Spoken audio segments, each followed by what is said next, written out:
The migration of health workers from Uganda to the outside world is a common practice. While some may travel for further training, the discrepancy in the remuneration for professionals in the country is an inducement for many to seek for better opportunities. In 1950s to 1970s, actually all the health workers, almost all of them, were working here. Why? Because the pay was not bad. Recently there was a story from Canada. The Canadian doctor' salaries was being increased up, and they said, this is too much, stop, don't increase our salaries anymore. I wish that could be the case here as well. So the Ugandans should know that they should guard very jealously the health workers whom they have. Treat them well, look after them well, so that they look after us well.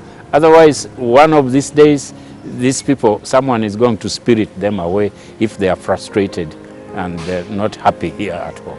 An agonizing number of medical practitioners leave the country every year and never return, leaving Uganda's sick health sector in dire need, with thousands succumbing to minor illness daily.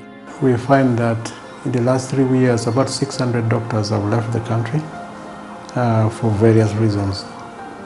As I said, it's a crude method because you use what we call certificate of good standing, which they come and request from us that they want to leave to go for studies or to do other things. But we know that there's a large number that we do not capture in our data because they just leave.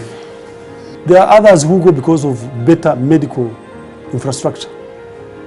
Like you have got trained doctors, but they don't have equipment.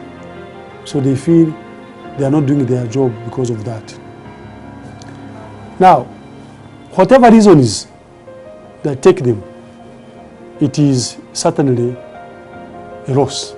The World Health Organization recently signed a global accord to regulate labor migration of health workers among countries. Because migration was taking place anyway, and African countries, for 3 years in a row, they went to the World Health Assembly and they complained that developed countries were taking away their health workers.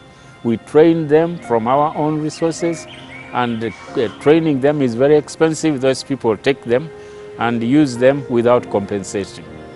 So African ministers of health in Geneva were asking for compensation, like you pay for a footballer from, I don't know, KCCA to Manchester United or Liverpool. And then it was eventually agreed to develop this code so that the sharing of a global pool of health workers could be coordinated through the code. It provides for the rights of migrating health workers, it provides for the rights of countries from where they come, and it also assigns duties to those countries who take them away to support the countries from where the health workers come. In the Philippines and many other foreign countries, governments have devised policies that require agencies interested in foreign labor to force to part with a substantial compensation to enable the governments sending health workers to train more professionals to fill in the gaps created as a result of migration of the health workforce.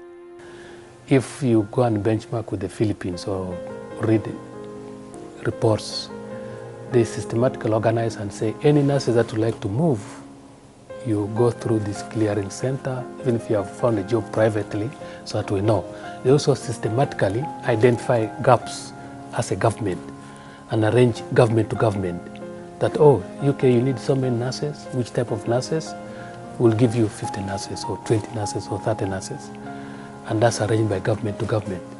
And so that's one country one can benchmark with. The system is that when you apply, the company is recruiting, submits the job orders. Then you go through the process. Then you go through the security checks. After the security checks, the people are approved and cleared, and they go to the airport and they go to the countries where they're supposed to go. So that is the system in place. Yeah, and that is the what I would consider the most safe way of doing it. The reason being that when a company recruits you from here, then we know which company has taken you. We know where they have taken you. We know the terms and conditions of your service. Achest believes that if Uganda observed the WHO Accord, it would create a better business environment for the health workers. If we plan well, it would be possible to reach, using the WHO code, agreements with the developed countries so that our pool of young people can be trained through a pre-arranged agreement.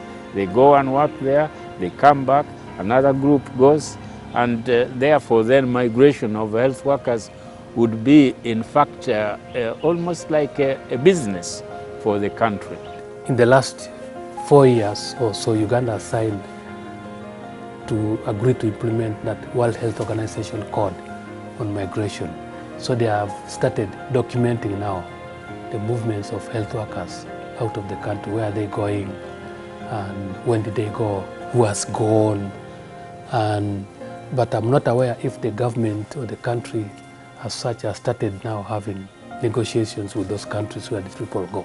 We started, I told you, we started with Saudi Arabia, Jordan, now we are going to other countries. And the moment we finish, we are going to make sure that really our people go, work, and get money. And as they remit funds, government has got the way it gains from their remittances. 2, their families also benefit. If I tell you that every month the remittances from those whom we have licensed, who have gone through our license, it's about $6 million per month.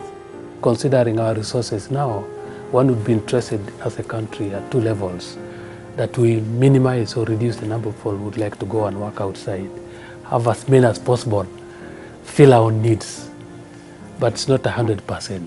But for those who go, how can we assist them? How can we benefit as a country? So we should have both strategies in place.